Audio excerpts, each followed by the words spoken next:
ایک شخص کے 4 بیٹے ہیں، وہ گھر آتا ہے اور آ کر اپنے بڑے بیٹے کو 1000 روپے کا نوٹ دیتا ہے۔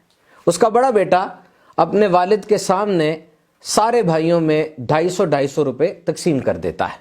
باپ بڑا خوش ہوتا ہے کہ میرا تو کام آسان ہو گیا، میں اس کو دوں اور یہ آگے تقسیم کر دے۔ اس کے بعد یہ معمول ہو گیا کہ باپ جب گھر آتا کوئی بھی چیز ہوتی بڑے بیٹے کو دے دیتا اور بڑا بیٹا وہ چیز اپنے بھائیوں میں تقسیم کر دیتا۔ باپ آتا، پیسے، کھانے کی چیزیں، پھل وغیرہ بڑے بیٹے کو تھما دیتا اور بڑا بیٹا تقسیم کر دیتا۔ ایک دن عجیب واقعہ ہوا، جب باپ نے بڑے بیٹے کو پیسے دیے، بیٹے نے وہ پیسے تقسیم نہیں کیے بلکہ سارے اپنے پاس رکھ لیے۔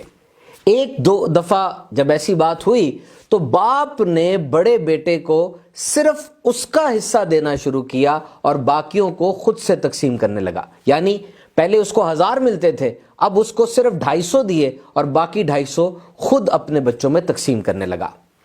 بظاہر تو ایک چھوٹی سی کہانی ہے یہ، لیکن اس میں بہت بڑا ایک قانون فطرت کا وہ پوشیدہ ہمیں نظر آتا ہے۔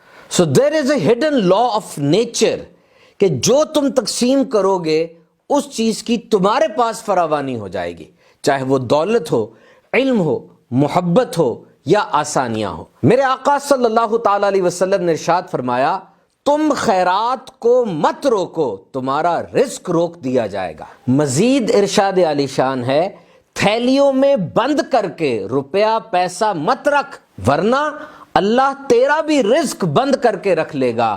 جتنا ہو سکے خیرات کرتے رہو۔